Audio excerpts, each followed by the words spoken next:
All right, it's time to bring on our special guest for this week. I personally became a fan of his after seeing him star in ABC's Mixology last year. You may have caught him hosting the gray carpet of the recent roast of Justin Bieber. You can currently watch him anytime by streaming the Yahoo original comedy Sin City Saints. Please welcome to the podcast, Andrew Santino. Andrew, how's it going?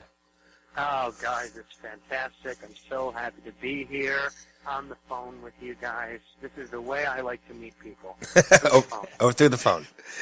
Never in person. In person is way too close. I need to just, phone is the only way. If we could just live through phones, the world would be such a better place, you know? Yeah, it's so personal, it's impersonal. Yeah. Exactly, man, exactly. You must love Twitter then. You know what's funny? I do like Twitter, but I hate a lot of things about it. I use it just to make jokes and have fun, but there's so many pieces of shit on there. It's remarkable. Yeah. Like a guy yesterday, the term is trolling, when people just find you and then they delve into your, like, everything to try to, like, stir the pot and get you angry. Yeah. And I usually don't care or pay attention to it, but this guy tweeted at me like 1,000 times, and I just couldn't take it anymore. I just had to block him. At first, I think it's funny. Like, last year when I was on Mixology, if someone would tweet, "Your show sucks and you suck," I would favorite it, and then I would retweet it. That's one of my favorite things. When someone was like, "Fuck you, die," which, by the way, people say, it's incredible how many people are like, "I want you to die." That's because of a thing that you did that they didn't like. It's remarkable, but yeah, I would favorite it and retweet it and just say, "Thanks, brother. Much love to you too." That whole kill him with the kindness thing. This guy yesterday, there was like this middle-aged man who kept tweeting at me with a goatee. So you know what kind of caliber guy he is. I hope neither of you have goatees now that I've said that out loud. I do, but that's okay. It's okay. We know what kind of Yeah, I do. What kind of caliber guy Ben is. Yeah, So I probably fit right in. I just can't trust you with that goatee. Are you playing in the major leagues? What are you doing? You grow a beard or get it the fuck off your face. I had a beard for the winter, so. Okay, all right. Listen.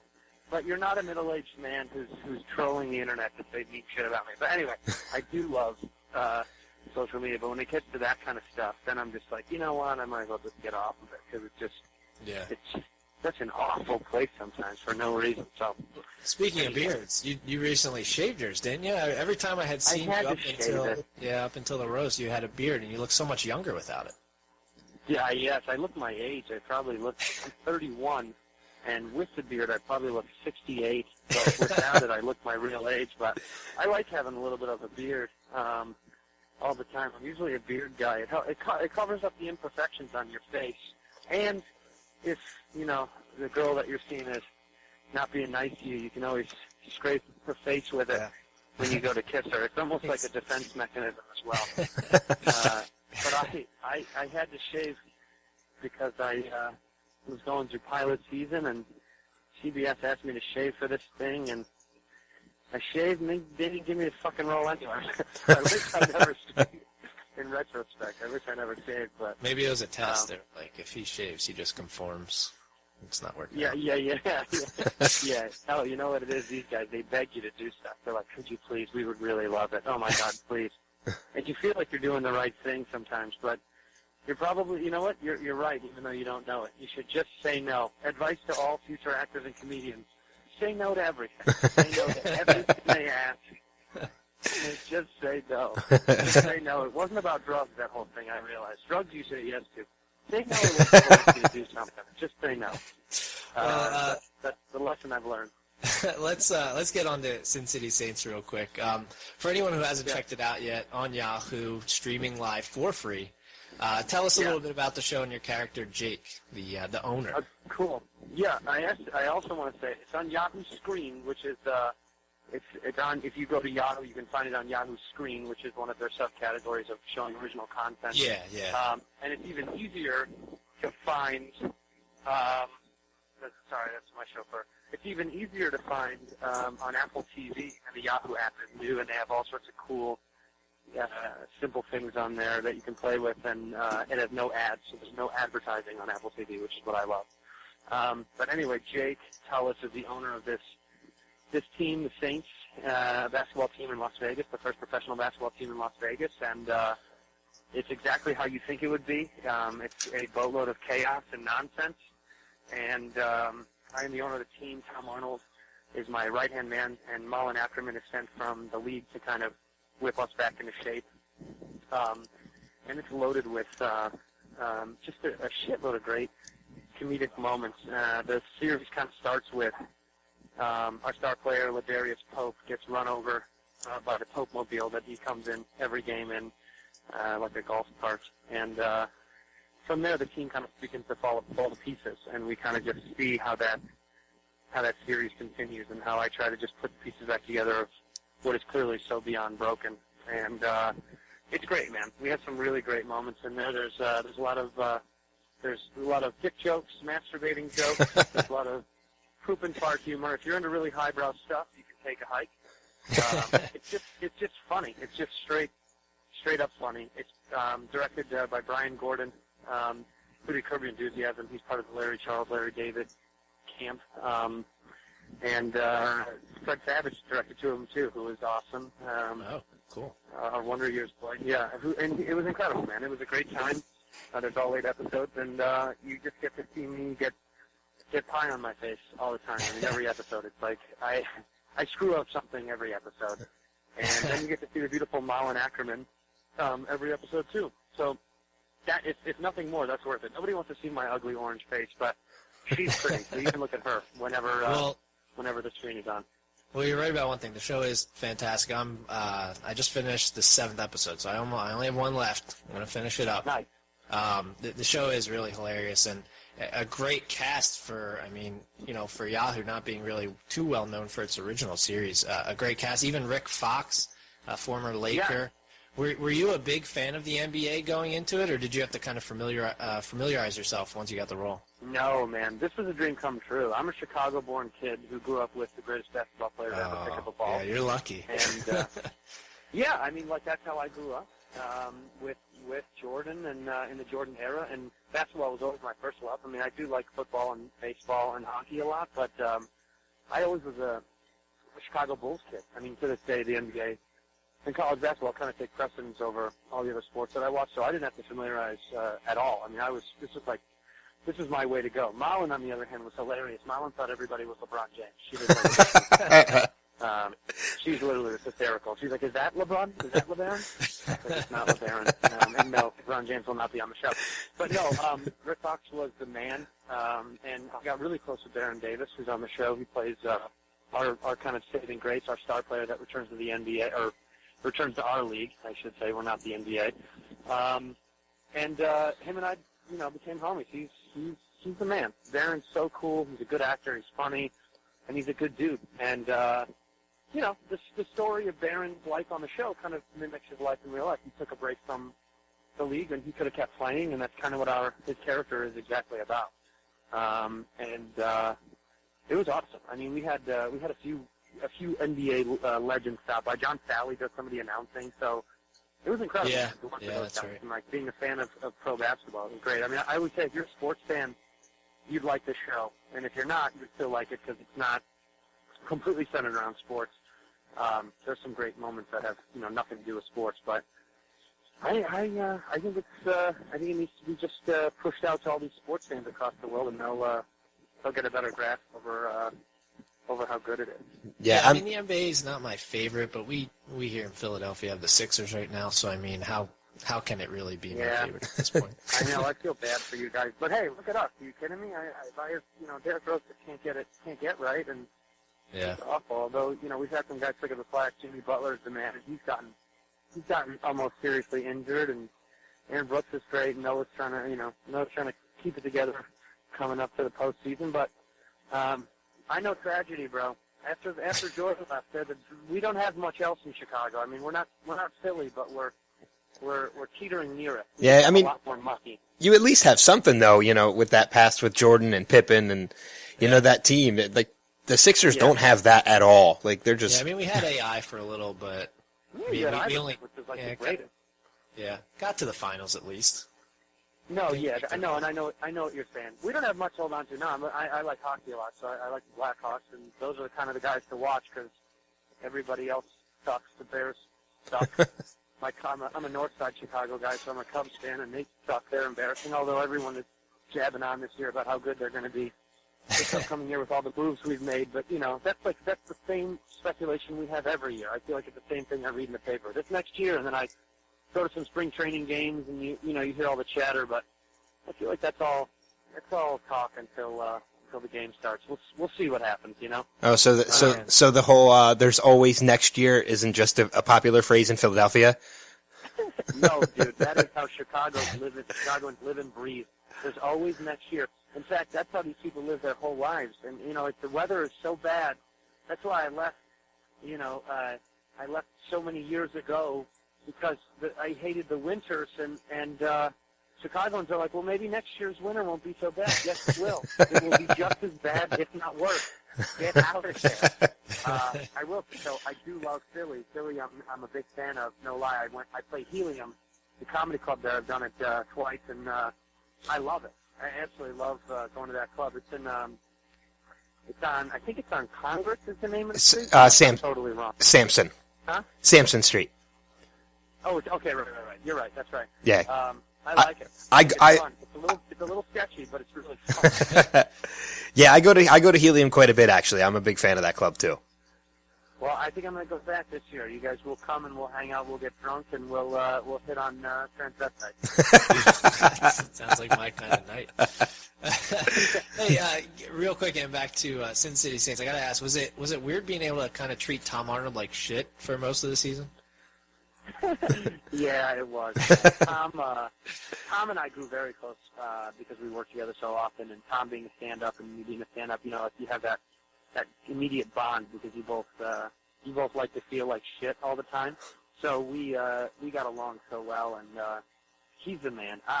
He took it like a champ, you being a dick to him, but off camera, you kind of make up for it because we had a great relationship. But Tom's such a good sport and very underrated. If it was up to me, I think he would have a massive resurgence in his comedy career coming up because I think he's unbelievably talented and super funny, man. Just like really quick. He's super quick.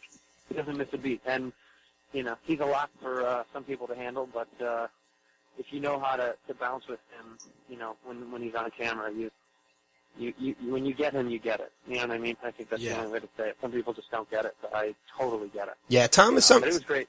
It was great. Tom's somebody I actually have a lot of respect for because he's really brought his career and his life around, a big corner. From years ago, it was in bad shape and, he's in great shape now. He's lost a lot of weight. He's happily, I think he's, at last I checked, I'm pretty sure he's happily married and. He is. Yes, he is. He's got a beautiful wife and he has a new kid. So he's stoked about life right now, and so he should be. He's really changed his life around. He does. He works out every day. He eats healthy. He's clean and sober, and he is definitely someone I respect too, because what this business does to you sometimes, and especially what comedy does, it eats people alive. And Tom came back, and you've seen if you've seen the show. I mean, he's back in full swing. I think he's hysterical on the show. He's got some just super funny moments. Yeah, he was given a second chance, years ago by Cameron for when he cast him in True Lies, and yes, yeah, and thank God he did. I think they said that was 15 years ago. Yeah, I think something around that.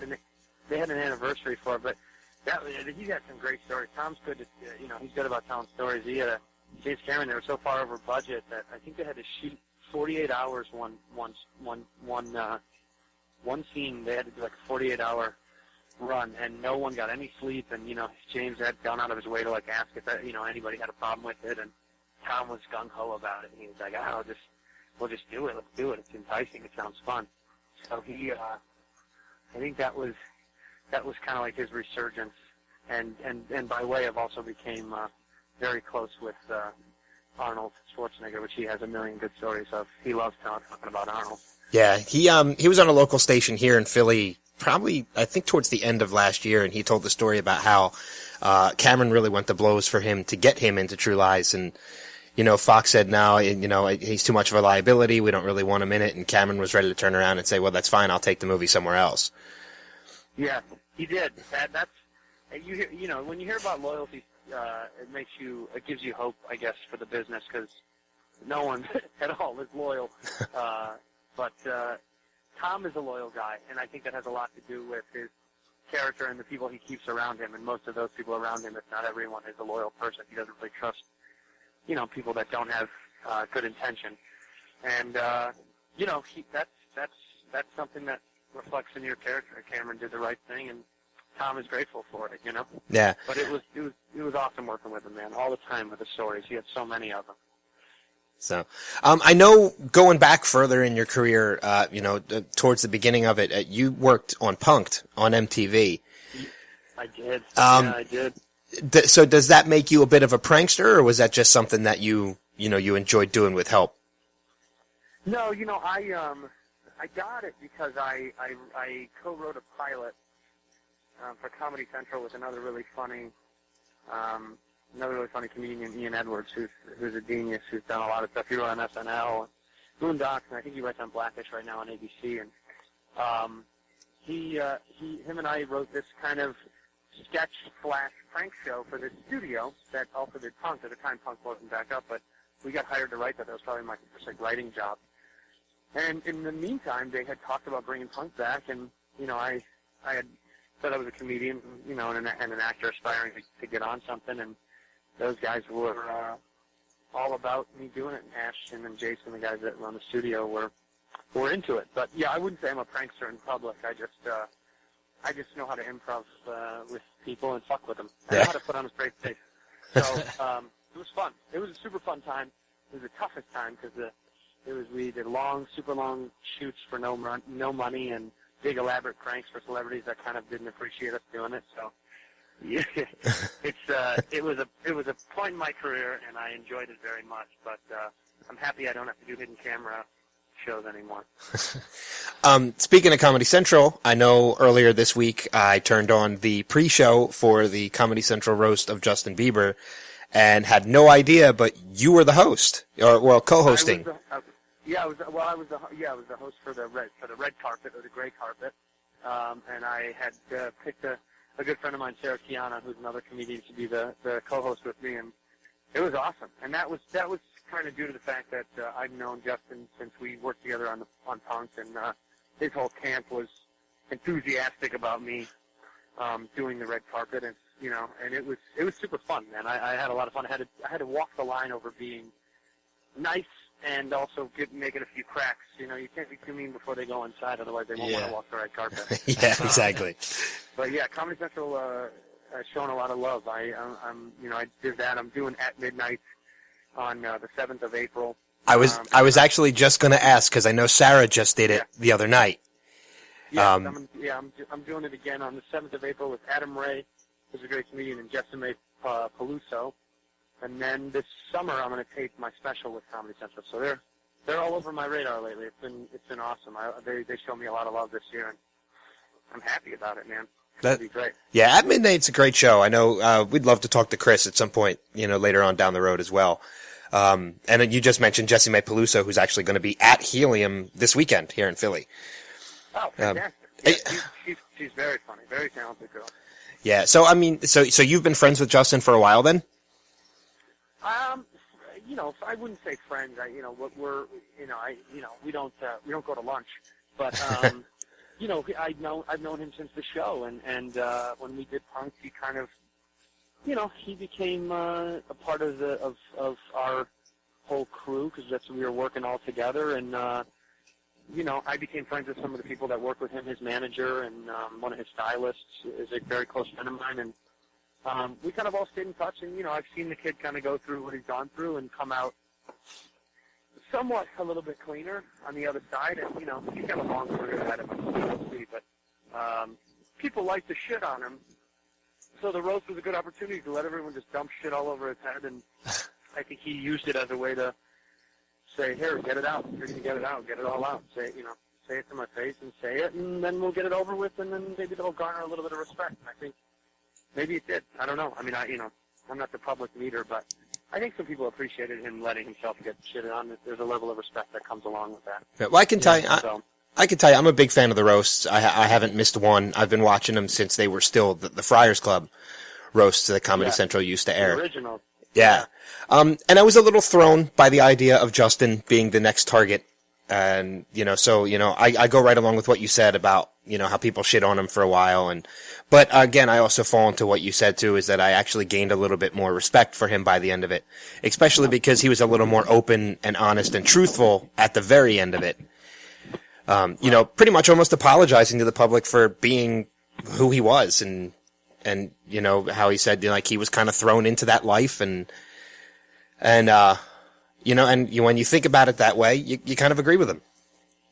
Yeah, absolutely. I mean, I used to do a couple jokes about it, about how I think it was funny that people hated him. I couldn't really wrap my head around it. I never hated the kid. I don't know how anybody could give a shit, because you have nothing to do with him. He's just a young pop star, and what do you want? You know what I mean? $500 million, and you expect him to be anything but out of control. I think it's kind of like shame on America for putting him on this crazy pedestal and then expecting him to be anything but a tyrant when you give a child $500 million. I think it's an unrealistic expectation, and we're idiots. We're idiots for pretending like it's a surprise, Yeah, no, I agree. Yeah, I mean, going back to what you said before, I don't care what you say, man. Anyone who brings a video of another man's monkey in Germany is a friend. Yes. He was very appreciative and excited about that, and very happy and gracious that I did that for him. We had gone through like the ringer to get real, like, actual video of the monkey, because it was like a big controversy. I don't know if you guys know the whole story behind that, but it was a big deal. He had to leave this monkey in Germany, and we actually got video from them. We had to lie and say we were part of some rescue organization, like that wanted footage, and all this stuff, and wow, we got it, so it was good. But yeah, we did that for the kid as like a sign of, a good sign of faith or whatever, that we weren't gonna make fun of him outside on the red carpet, because I had told him, he said he'll do the interview on the red carpet, but he didn't want to get shitted on before he even went inside, and I said, I promise I won't. So that was kind of my way of showing him that I wasn't going to do that, Yeah, and I think you could tell by his reaction that he appreciated it. Oh, yeah. No, he did. He genuinely found it to be really great, and it was great about it. And then afterwards, they jumped. They didn't even party. This whole camp. They jumped on a plane and went to Vegas or something right away. So they didn't even get to enjoy the festivities afterwards. And neither did I, actually. I didn't get to do the after party, which kind of bums me out. I really wanted to, because those are really fun. I went for like one drink, and then I jumped on a plane to go to Austin, Texas for South by Southwest at 4 in the morning the next day. It's a long day. It seems like Comedy Central. It seems like Comedy Central kind of stepped up for this one too. They kind of wanted to push the not push the boundaries, but push the promotion on this one. I'd never really seen a red carpet or a gray carpet, or a pre-show for a roast before. Or a carpet at all. They didn't even have carpets before. Yeah, they usually have very small ones, if any. But yeah, they wanted to push it out because it was going to be the highest rated roast they've ever had, obviously. And, yeah. And they wanted to kind of give him more of a show, so to speak. And they did a great job. I mean, the production value was massive. I mean, they spent a ton of money. And when you look at the stage, I mean, it took up a whole hangar on the Fox lot. I mean, it was massive. It was massive. It was massive. Yeah. Well, enough about Justin. Let's get back to you. Yes. You obviously wear your red hair as a badge of honor, and I guess you kind of have to, being in comedy, you kind of have to make fun of yourself at the same time. But I remember specifically, going back to when we first brought you in, I had mentioned mixology. I remember one episode where one of the women in the show only went after redheads, and that's who your character was going for in the bar. Is that really a thing? Do women really do that? Yes, there is a girl who loves redheaded women. They're out there. I know we're hard to look at, but some women find us attractive. Yeah, there are. In fact, that girl, that was what we called a pumpkin pounder on. That's what it was. I couldn't remember the name. That's what it was. Pumpkin pounder. Pumpkin pounder. She actually is. She's a great actress. She's on the show Empire now, which is like the biggest hit of all time. Yeah, it's like Fox's big go-to. Oh, dude, it's insane. I mean, I think it was like 17 million views. It was something completely absurd. But yeah, she was great. But yeah, the pumpkin pounders exist, man. They are real people. I don't know the fetish. I don't get it. Redhead women have never really, been my thing. Although I rarely see them. You see more redhead men than women, I guess. But yeah. Surprisingly, there are a pretty good amount of girls who find redheaded men attractive. Thanks for the self-esteem boost, guys. I appreciate it. Another thing I heard about, you were originally set to be on How I Met Your Dad, right? Back last year when How I Met Your Mother was ending? Yes, I did. I booked the show in second position, depending on if mixology was going to come back on ABC, and I had a good inkling that it wasn't. So we went out and tested the water a little and got an offer from the guys over at How I Met, and it sounded so great because it was like a great cast of people. Pam Simon was set to direct again, who did the whole entire series of How I Met, and she's incredible. And Emily Spivey, who was co-EPing it and writing it, who, if you don't know, is the co-EP and one of the writers for Last Man on Earth Forte's new show, which I think is maybe one of the best things on television. She was attached to it, and I just was so intrigued by all the people that were going to be on it. Anders from Workaholics was going to be on the show, and I was just excited about it. And we did it, and something didn't really click. I think the guys, Craig and Connor, were so tired from doing so many seasons of How I Met that it was hard for them to dedicate a lot of time to this, Yeah. And no blame on anybody. But it just kind of didn't work out. I just kind of think it was, it's a blessing in disguise that it didn't go, because then I got to do Sin City Saints, and that left a hole for something like that, you know what I mean? Yeah, were you surprised when it didn't get picked up, or did you kind of feel it while you were doing a little bit of the production? No, I can candidly say now that I wasn't surprised in the slightest. There was a lot missing from it. We weren't hitting a lot of good notes that we wanted to hit. I think Fox and CBS had differing opinions on what they wanted to put on the air, and the whole process was a little crazy. I mean, the script was getting rewritten literally every day that we were shooting it. We were just shooting one episode. Right. A girl got let go the day before we shot, and a new girl got hired, and we went through just a ton of up and down. There's like so many, and I remember going home the first rehearsal day and thought, there's no way this is going to get picked up. There was no synergy, there was no chemistry, like something was just missing. And, and that's okay. That happens a lot. TV is hard to make successful. I mean, there's so many cooks in the kitchen, and it's difficult. But it was a good experience. I had a great time, and I'm happy I did it. It was fun to do, to learn, a new thing. I've never done multicam before, so that was a multicam sitcom, and I'd never done it. So it was a fun experience, to say the least. Yeah.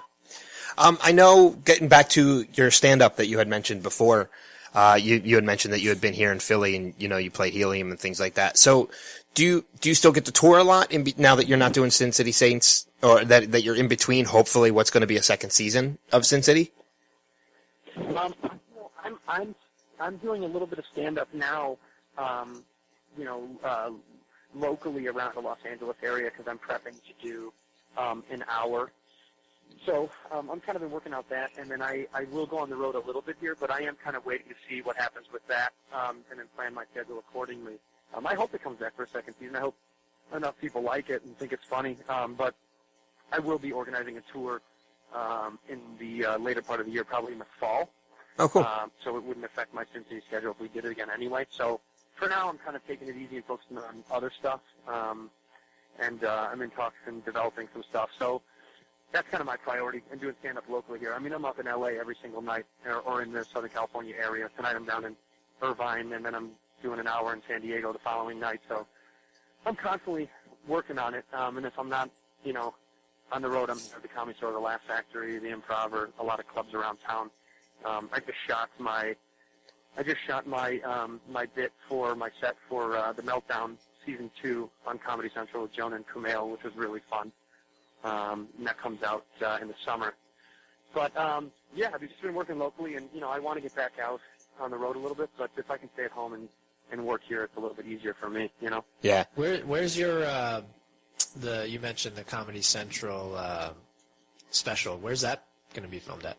We're going to be out in Boston. Yeah, we'll be out in Boston, unless something changes, but from what I've been told, it'll be Boston. And when we get a set date, I'll get some dates around that, warming up for it, and maybe Philly will be one of my dates around there, because it's a neighboring city of Boston. It's not too far away. Yeah, we'll have to keep an eye on that. Definitely gonna have to come check you out next time you're in town. Please.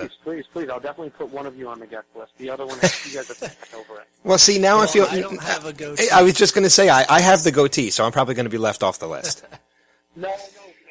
If it's a matter of who gets in goatee or not, I'm actually going to say goatee on this one, just because of how bad I feel. All right, that's fair enough. Well, I was going to say, I'll just grow the beard back out, especially if it's in the fall. This way, it won't be an issue. You don't have to change for me. I'm not a girl. Don't change for me. Just be who you are for the rest of your life. But no, hopefully I will get back out, like we were saying, on the road.